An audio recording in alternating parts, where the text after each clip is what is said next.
Friends, मैं doctor लता व्यास, सह आचार्य इतिहास, चौधरी बल्लूराम गोदारा, राजकीय कन्या महाविद्यालय श्री गंगानगर से बीकानेर गंगा सिंह यूनिवर्सिटी के बीए पार्ट प्रथम के फर्स्ट पेपर के क्षेत्रीय राज्यों के उदय और महाजनपद एवं गणराज्यों के सेकंड भाग में हम बात कर रहे हैं। अगला तीसरा जो महाजनपद था वो काशी जनपद था, जो उत्तर प्रदेश के दक्षिण पूर्व में था और इसकी राजधानी काशी या वाराणसी थी, जो अपने ज्ञान, शिल्प, व्यापार और समृद्धि के लिए प्रसिद्ध थी। काशी राज्य इस समय बड़ा शक्तिशाली राज्य था। इसका कौशल राज्य से संघर्ष था। पहले इसने कौशल राज्य को नियंत्रित किया, लेकिन बाद में यह उसी में विलीन हो गया। अब हम कौशल राज्य की बात करें तो इसके अंतर्गत अवध का प्रदेश आता था। रामायण के समय इसकी राजधानी अयोध्या थी और महात्मा बुद्ध के समय श्रावस्ती इसकी राजधानी बन गई। यहाँ पर इक्ष्वाकु वंश के राजाओं ने राज्य किया। फिर हम बात करें वज्जी संघ की, तो ये 8 गणराज्यों का एक संघ था। इसमें मिथिला, लिच्छवियों की राजधानी वैशाली, लिच्छवी, विदेह और ज्ञात्रक महत्वपूर्ण थे। ज्ञात्रकों की राजधानी कुंडग्राम थी और ये सारे राज्य आधुनिक बिहार राज्य में स्थित थे। हम मल्ल गणराज्य की बात करें तो वज्जी संघ की भांति मल्ल राज्य भी एक गणतंत्रात्मक संघ था। वज्जी जनपद के उत्तर पश्चिम में हिमालय की तराई में मल्ल जनपद था। इस संघ राज्य में मल्लों की 2 शाखाएं सम्मिलित थी, एक कुशीनारा की मल्ल शाखा और दूसरी पावा की मल्ल शाखा। हम चेदी राज्य की बात करें तो ये आधुनिक बुंदेलखंड तथा उसके समीपवर्ती प्रदेश के अंतर्गत था। इसकी राजधानी शुक्तिमती थी। चेदी लोगों का उल्लेख ऋग्वेद में भी मिलता है।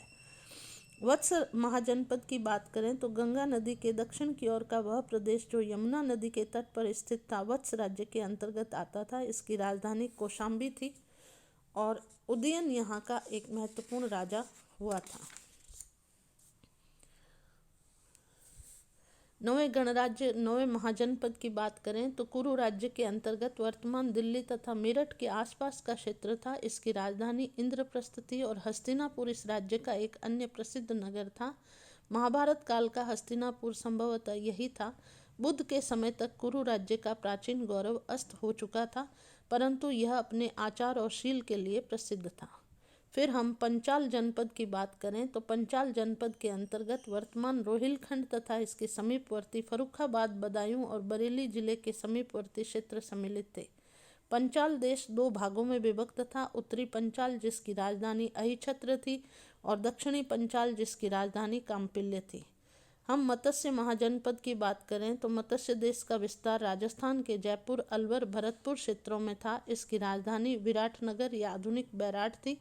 महाभारत के अनुसार पांडवों ने अज्ञातवास का समय यहीं व्यतीत किया था। फिर हम 12वें महाजनपद शूरसेन की बात करें तो वर्तमान ब्रजमंडल का क्षेत्र इस जनपद के अंतर्गत आता था और मथुरा इसकी राजधानी थी। महाभारत के समय इस नगर की विशेष महत्ता थी और यहाँ यादव वंशी राजाओं का राज्य था।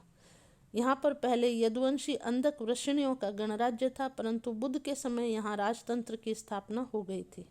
हम अश्मक गणराज्य की बात करें तो दक्षिण भारत की नदी गोदावरी के तटवर्ती प्रदेश पर अश्मक जनपद स्थित था। इसकी राजधानी पोतन थी। अवंती जनपद मालवा क्षेत्र में स्थित था। इसकी मुख्य राजधानी उज्जैनी नगरी, इसके दक्षिण भाग की राजधानी महिष्मती थी।